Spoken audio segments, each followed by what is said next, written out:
आप सल्लल्लाहु अलैहि वसल्लम ने चुपके चुपके तबलीग शुरू की थी, लेकिन चूंकि हर आदमी के सामने जो आपके पास आता अल्लाह का हुक्म बयान फरमाते, एक खुदा को सबका पैदा करने वाला बताते, लोग सुनते लेकिन जवाब न दे पाते।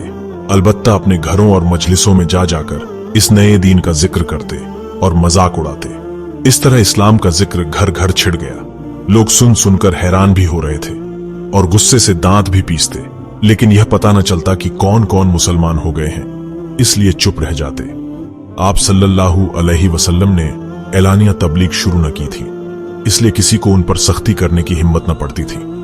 हजरत अबू बकर रजी अल्लाहु अन्हु का असर तमाम कबीलों पर था, इसलिए इस्लाम अपनाने के बाद आपने अपने हर मुलाकाती से इस्लाम की बात कहनी शुरू कर दी। लोग सुनते, अक्सर कबूल करते और इस्लाम अपना लेते। चुनांचे आपकी कोशिशों से हजरत उस्मान बिन अफ्फान, हजरत तलहा बिन अब्दुल्लाह, हजरत साद बिन अबी वक्कास, हजरत अब्दुर्रहमान बिन औफ, हजरत जुबैर बिन अब्बाम ईमान लाए। इन हस्तियों में हजरत उस्मान रजी अल्लाहु अन्हु काफी मालदार थे कि इसी वजह से लोग उन्हें अग्नि कहा करते थे। अब इन सब लोगों ने मिलकर तबलीग का काम शुरू किया, लेकिन यह तबलीग अभी तक राजदारी के साथ हो रही थी। फिर भी इन तमाम कोशिशों के नतीजे में धीरे धीरे इस्लाम फैलने लगा। चुनांचे हजरत अबू उबैदा बिन जर्रा, हजरत अबू तलहा, अब्दुल असद बिन हिलाल, हजरत उस्मान बिन मजून, हजरत कुदामा बिन मजून, हजरत सईद बिन जैद, हजरत फातिमा, हजरत सईद बिन जैद की बीबी वगैरह बहुत से लोग मुसलमान हो गए। धीरे धीरे मुसलमानों की तादाद बढ़ने लगी। अभी तक सब लोग मक्का के सरदारों से डरते थे, इसलिए अपने इस्लाम को छिपाए हुए थे। नमाज छिपकर पढ़ते थे, या तो अपने घरों के कमरों में घुसकर नमाज अदा करते थे, या पहाड़ों के दरों और गारों में जाकर नमाज पढ़ते थे। चूंकि हर आदमी अपने मुसलमान होने को छिपाता था, इसलिए मुसलमानों को भी मालूम था कि कौन कौन से लोग मुसलमान हो चुके हैं। कुछ दिनों के बाद हजरत उमर, हजरत साद बिन अबी वक्कास के भाई, हजरत अब्दुल्लाह बिन मसूद, हजरत अम्मार बिन यासिर, हजरत खुबैर भी मुसलमान हो गए। जो लोग अभी तक मुसलमान हुए वे अपने अखलाक में सबसे नुमायां थे, लेकिन मालदार बिल्कुल न थे, बल्कि अक्सर तो गुलाम थे। उस वक्त के मुसलमान नमाजें भी छिप छिप कर पढ़ते थे। आप सल्लल्लाहु अलैहि वसल्लम अक्सर पहाड़ी दर्रों में जाकर नमाज पढ़ा करते थे। कभी कभी हजरत अली को भी साथ ले जाते थे और अपने साथ नमाज पढ़ाते थे। एक दिन आप सल्लल्लाहु अलैहि वसल्लम हजरत अली रजी अल्लाहु अन्हु को साथ लेकर एक दर्रे में पहुंचे। नमाज का वक्त हो गया था। दोनों नमाज पढ़ने लगे। इत्तिफाक से हजरत अली के चचा अबू तालिब उधर से आ निकले। अबू तालिब के साथ हजरत जाफर हजरत अली के भाई भी थे। दोनों करीब खड़े थे।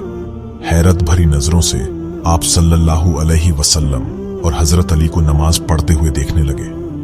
कुछ देर के बाद अबू तालिब ने हजरत जाफर से कहा, हबल की कसम, जिस तरीके पर मोहम्मद नमाज पढ़ रहे हैं बड़ा ही दिल लुभाने वाला तरीका है। जाफर, तू भी अपने चचेरे भाई के बाजू में खड़ा हो जा।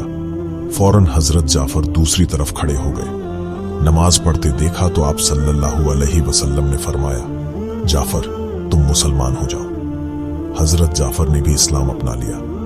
आप सल्लल्लाहु अलैहि वसल्लम ने दुआ दी, अल्लाह तुझे जन्नत में 2 बाजू दे जिससे तू फिरदौस में उड़ सके। उसी दिन से आपका नाम जाफर तैयार हो गया। जब आप नमाज पढ़ चुके तो आपने अब्बू तालिब को खड़े देखा। आप सल्लल्लाहु अलैहि वसल्लम ने अपने चचा को सलाम किया। अबू तालिब ने पूछा, बेटे ये तुम क्या कर रहे हो? आप सल्लल्लाहु अलैहि वसल्लम ने कहा, चचा मैं नमाज पढ़ रहा था। अबू तालिब ने हैरान होकर पूछा, नमाज पढ़ रहे थे? तुम्हारे सामने तो कोई खुदा बुत था नहीं। आप सल्लल्लाहु अलैहि वसल्लम ने बताया, मैं बुतों को सामने रखकर नमाज नहीं पढ़ता। अबू तालिब ने पूछा, फिर किसकी नमाज पढ़ रहे थे? आप सल्लल्लाहु अलैहि वसल्लम ने जवाब दिया, उस खुदा की जिसने सब कुछ पैदा किया है। अबू तालिब ने पूछा, नमाज का यह तरीका तुमने किससे सीखा? आप सल्लल्लाहु अलैहि वसल्लम ने जवाब दिया, चचा जिब्राइल फरिश्ते से। आपको बहिरा राहिब का वाकया याद है? अबू तालिब ने कहा, हाँ याद है। आप सल्लल्लाहु अलैहि वसल्लम ने कहा, मुझ पर वही नाजिल होनी शुरू हो गई है। अल्लाह ने मुझे पैगंबरी के लिए चुन लिया है। अबू तालिब ने कहा, तुम पर अल्लाह का क्या पैगाम नाजिल हुआ? आपने कुरान की तिलावत शुरू कर दी। अबू तालिब सुन रहे थे। उनके दिल पर इन आयतों का असर हो रहा था। बदन कांपने लगा था। जब आप सल्लल्लाहु अलैहि वसल्लम खामोश हुए तो अबू तालिब ने पूछा, यह कौन सा मजहब है? आप सल्लल्लाहु अलैहि वसल्लम ने बताया, यह इब्राहिम का तरीका है, उन्हीं का दिया हुआ यह नाम इस्लाम है और इसके मानने वाले मुसलमान कहलाते हैं। अबू तालिब बोले, बेटे, यह तो बड़ा अच्छा मजहब है। अल्लाह की इबादत का यह अच्छा तरीका है। हमें फक्र है कि हमारे खानदान में नबी पैदा हुआ। प्यारे बेटे, तुम्हारे दादा की पेशीनगोई पूरी हुई। क्या तुम जानते हो वह पेशीनगोई क्या थी? आप सल्लल्लाहु अलैहि वसल्लम ने कहा। नहीं चचा, अबू तालिब बोले, मैं बताता हूं। जब तुम पैदा हुए थे तो तुम्हारे दादा ने तुम्हारा नाम मोहम्मद रखा था। लोगों ने एतराज किया कि आपने अपने पोते का नाम नया और निराला क्यों रखा? तो आपने कहा, इसलिए कि मेरा पोता दुनिया में सूरज बनकर चमकेगा। बेटे, अब जबकि तुम पर वही आने का सिलसिला शुरू हो चुका है और अल्लाह ने तुम्हें अपना रसूल बना लिया है, तो यकीनन तुम हिजाज के नहीं, अरब के नहीं, पूरी दुनिया के सूरज बनकर चमकोगे। अबू तालिब आपके चचा थे, सरपरस्त थे, बुजुर्ग थे। आपको उनके सामने जुबान खोलने की हिम्मत न होती थी, लेकिन जब आप सल्लल्लाहु अलैहि वसल्लम ने अबू तालिब की बातें सुनी तो कहने की हिम्मत आई। आप सल्लल्लाहु अलैहि वसल्लम ने फरमाया, चचा, आप भी मुसलमान हो जाएं।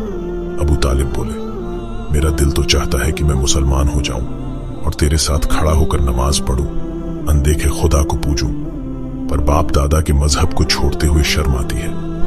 जब लोग कहेंगे कि अपने भतीजे का धर्म अपना लिया तो क्या जवाब दूंगा?